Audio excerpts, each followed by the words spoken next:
miten käy, kun sä aamulla menet peilin eteen? Niin onko ongelmia tukaan laitossa? No ei oo, että kyllä sen on yöllä pyöllä niin yleensä tyynypyyny hoitanut sen, että minkälaisella frisyyrillä lähdetään aamulla liikkeelle.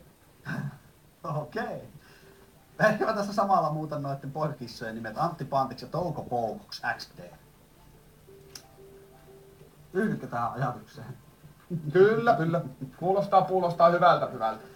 Lapio. Lapio.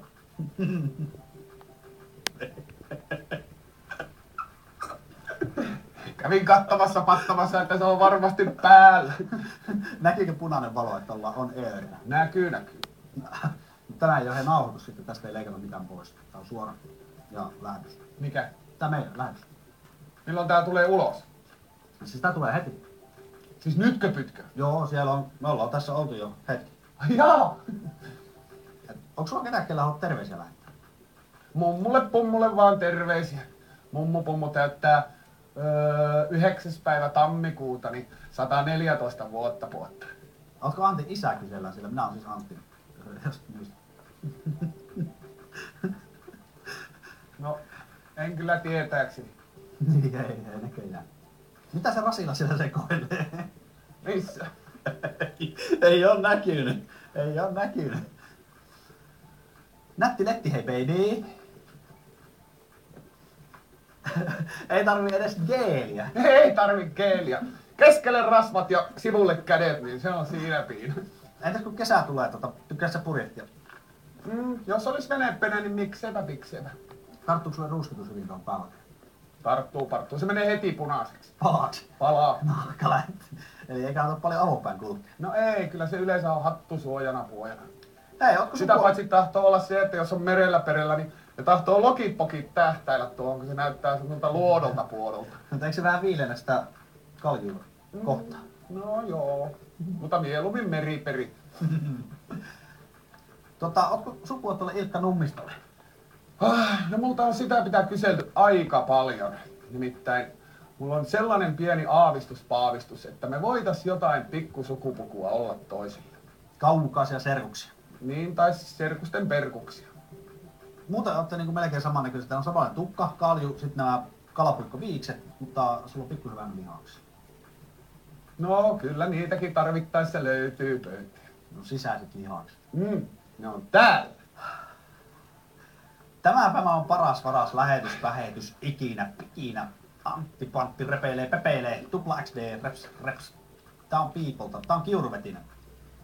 Tiedätkö muuten miten sanotaan, kun kiuruvesi on paikkakunta? Kiuruvesi. Vesikiurun. Kiuruvesi. Vesikiurun. Kiuruvesi. Vesikiurun. Hyvä paikka. Rupeaa taas olemaan sellainen olopolo, että kohta tarvii taas lääkitystä pääkitystä. Mutta hei, yksi kysymys ennen kuin lähdet minnekään. Yksi. Katsotaan, että mä saan kasattua ajatukset. Nyt se haihtuu tänne kuin Piero Saaren autiomaan. Kannattaa laittaa kädet pään päälle, niin pysyy ajatus kasassa pasassa. Jos on noin ruma, niin on tosiaan viisainta olla tyhmä. Miksi ne Antti Pantti sulle lähettää tommosta pommasta? En tiedä, minun on hyvin vaikea vastata, kun minä olen sanonut aina, että minä olen semi-tyhmä. Mutta miten sä sanoisit, kun Kiuruvesi on paikkakunta, niin kun asukkaita, miten tää sanot, asukkaita nimetä, on helsinkiläinen, Joo. niin minkälaiseksi sanotaan Kiuruvedellä asuvaa? Oiskohan se kiuru veteläinen? niin minäkin luulen.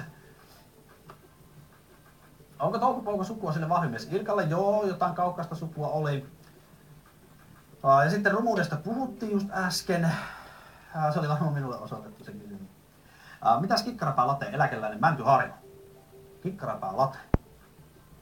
Lakkarapää Kite. Kysykö se mitä pitää? Mitäs Kikkarapää? Ei paljon kysyttävää ollut siinä. Ootte molemmat aivan ihania. Onko vastaväittä? Ei, ainakaan minun osalta posalta. Touko, me psykopaatit tuetaan sua. Yhtä kannattaa pitää aina paino. Moi, kyllä on nyt hyvä vieras ilmestynyt. Sinne ilmestynyt. Antti pääsee repeille oikein kunnolla. Piparikin tykkää. Mä en tiedä, miksi te tykkäätte, kun minä repeilen. Tässä niin menee koko sisältö tästä. Siis tykkäskö Pipari Antista vai Antti Piparista? Voipi olla, että molemmin päin. Jouluna varsinkin. Jouluna. Leivonnaista on nimittäin aika hyviä pyviä.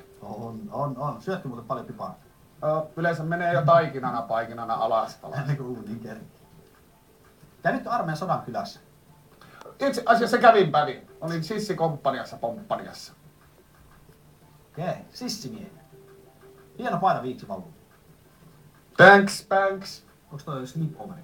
Se on slip-overi peli. Ja niille vedettynä. Nyt rupee sen verran otsanakka hikoileen pikoileen, että on pakko käydä ottaa lääkettä vähän. Mutta kohta nähdään taas paas. Katsotaan, missä kunnossa kaveri ilmestyy seuraavan kerran takaisin. Mennään hei pikkusen vetämään happea tuonne taustalle.